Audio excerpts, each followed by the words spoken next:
What's up, guys? It has been quite a little bit of time getting back into the swing of things with my scheduling, trying to organise my vlogs and how to draw videos and everything this week. And I thought I'd start just by doing a quick vlog on my way to work and just sort of fill you in. The last video I did was a bit of a life update, and life has significantly changed again since then. So time to sort of fill you in and let you in on what I'm doing to sort of rebalance life again, and just keep on surviving and doing what I do to pay the bills and all that. So at the moment, you'll recall that I was doing some work for 7-Eleven, which was a pretty hectic job. Most of it, for the majority, was all night work. So starting at about 11 o'clock at night and finishing between 3 and 4 in the morning. So most of that work would see me pretty much lose half a day the next day, completely minimising how much artwork I could do, and which was interesting because I really had to start cramming a lot of work into short amounts of time for some client work that I had picked up during that time. So the contract for 7-Eleven has now finished, and I am at the stage where I'm back to freelancing pretty much full time. I have also landed myself a job at a local comic shop, secret headquarters in Beaconsfield. So for those of you in the area, you can come and visit me there. I'm working there once a week, just on Tuesdays generally. Sometimes it changes, just to help out within the store, but I'm also helping them out with their online store as well, and rebuilding their website and getting everything in order for them to finally launch and start selling comics online, and create a bit of an online presence there, as well as their brick and mortar store. So it's been really fun, really interesting seeing the other side of a comic shop. Just seeing how orders are done, seeing even just sort of the nature of how people shop, how they look, how they browse in the comic book shops, things like that. For someone who's a local artist like me, and regularly hoping that people are going to pick up my book, and it's very interesting to see that not many people even tend to even stop past that section or even bother to look. They tend to just go for the sort of the main fare that they're used to and stick to that. So, very interesting, sort of got my mind rattling about what I can do. And also recently, you would have seen all over my Instagram and Facebook that Supernova Expo in Melbourne was last weekend, which I was tabling at, and had some really wonderful people coming up. I had a couple of lovely people who are followers of my YouTube channel here, and I just want to say again, thank you very, very much for coming by and saying hello and having a chat. It was super humbling, and I'm sorry if I came off a little bit awkward. I'm definitely not used to meeting people who follow me on YouTube or anywhere, so it takes me a little bit of time to get past my awkward stage. It's easier when I'm talking to just a phone, but when I'm meeting people in person, I can get a little bit awkward and shy. But no, it was lovely talking to you all, and I really, really appreciate you stopping by to say hello. If you're watching, you obviously know who you are. So, Supernova was good. It was a great show. It was a fun show. It wasn't a super successful show. I took a really, really big risk this year by not doing any fan art. And for those of you who have known me in the convention scene over the past 10 or so years, it's nearly been 10 years, usually I would have my walls littered with fan art and just a few of my indie comics off to the side. This year I took a huge risk by eliminating all of my fan art, of which I still had plenty in my folders at home stored away, but I decided to take the risk and just sell my own comics. And look, it was successful. I did well. I didn't do particularly well. I didn't make my costs back because books themselves cost far less than prints do. It's quite interesting. People are willing to spend, just from my perspective, people are willing to spend $10 to $20 to even $30 on a print. But when it comes to a comic book, they're not willing to really spend more than $5 or $10. So what I ended up doing was drop my prices down as a convention special to only $5 per book. And look, it definitely helped. I actually managed to sell more books because of that, I think, once people saw that price point. But people were definitely hesitant on even picking it up. Yet, you know, when they saw the Overwatch prints that were sitting next to me on the other table, you know, didn't even bat an eyelid, would happily pick up 4 or 5 of them. So, and that's fair enough. People have their fandoms, and you know, they have connections with, you know, characters from the video games they love to play, whereas they don't have any connection to Monkey Junk. So it's definitely understandable that they're more willing to spend more on something that they already love than spend more on something they have no idea about. I'm just going to sip my coffee here. So I'm going to make this a regular thing. Sorry, I should get back to Supernova anyway. So yeah, look, good show, great people, met some wonderful people, had some wonderful conversations, learned some wonderful things, but then also on the end of just making money or just trying to do it, wasn't super successful, but it didn't bum me out too much. Definitely walked away thinking that maybe I should change my pace, do a little bit of fan art next time around, specifically just sort of my stuff, really stylized in my style.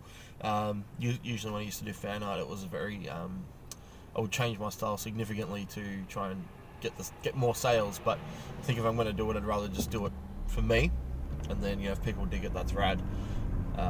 But, you know, at least there's a little bit of fan art. But then I was like, you know what, I'd rather just keep my integrity and just do indie comics. And, you know, the more I do it, the more people will notice and recognize and remember me, and hopefully it'll just be that overflow effect as long as I keep continually publishing books. So yeah, back to what I was going to say. Look, I'm going to be hoping doing this vlog regularly. My intention is now that I'm actually going to work and I'm going to be doing a little bit of a drive, I can throw the camera up, do a bit of a vlog uninterrupted, and I get about 20 to 30 minutes on the drive. So it means I can really get a good chunk of update out for you. And a lot of people have commented saying they like this. You know, they can just sort of chuck it on in the background and listen to it while they drive or work or walk or whatever. So hopefully the return of the vlogs will be a pleasant one for you all. Next to that, I do intend on doing the how to draw videos, but I'm looking at reformatting how I do them. I used to do them before just by screen sharing my tablet, but what I'm thinking of doing now is actually using the iPad and filming that while I'm working on my desk, or even just doing it traditionally. But it will still sort of be the same format, but just I'll be filming it in a different way, just to make it a little bit more dynamic and interesting for you, because I don't know, for me sometimes just looking at a Clip Studio Paint screen or a Photoshop screen or whatever can be a little bit boring. So hopefully I can just keep sort of the same pattern, but just make it a little bit more exciting, or a bit more pizzazz, I suppose. Just production value, trying to look into production value, and ideally I'd like to grow this channel more. It's been doing really well and I'd like to continue that. So, fingers crossed, and we'll just see how we go. I just need to spend a little bit of time thinking about it. So as far as time goes, I'm still a bit time poor. I'm working on a couple of big client jobs at the moment, one being a children's book and one is a private commission for someone over in the States, which has been really fun. Finding I'm getting a lot of portrait requests lately, which is good. It tends to be something that brings in a good amount of money to help pay the bills. Not where I want to be, but if it's going to pay, then I'm sort of happy to do it at this stage.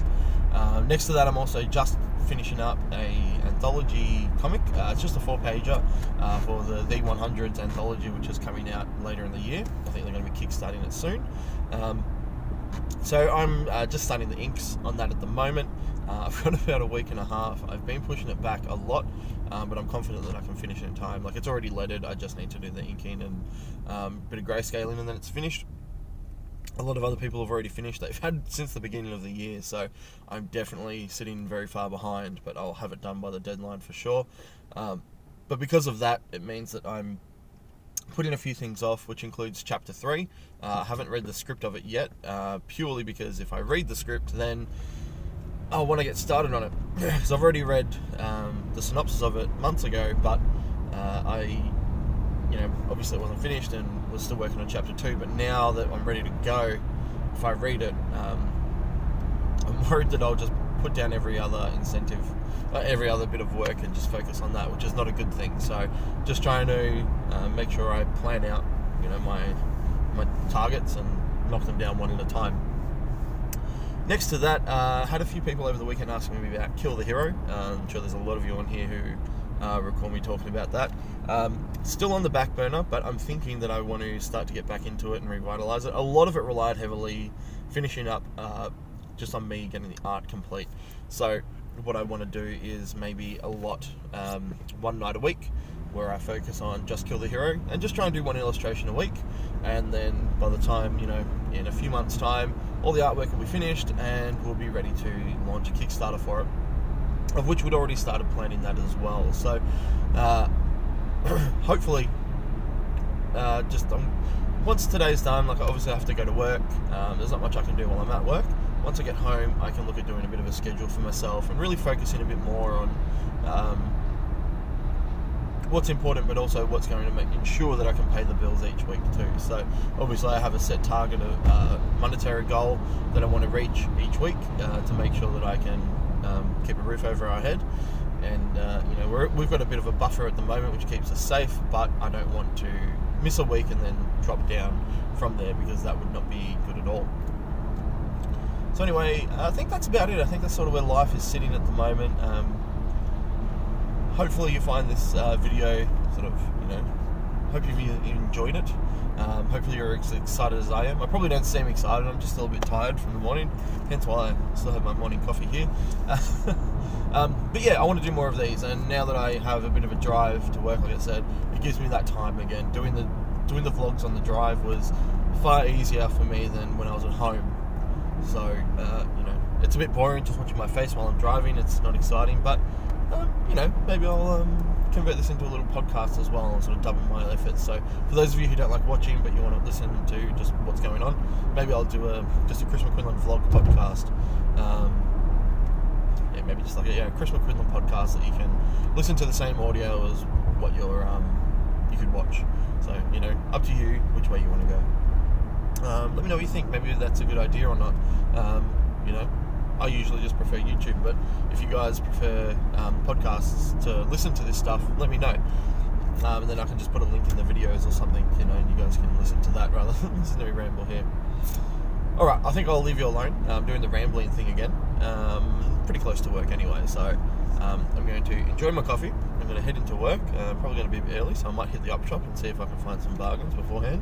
Otherwise, I will see you all. Hopefully, if things work out, hopefully I'll see you later in the week with a how-to video. If not, I'll definitely see you next week for another vlog. Alright guys, stay good, and I'll talk to you soon.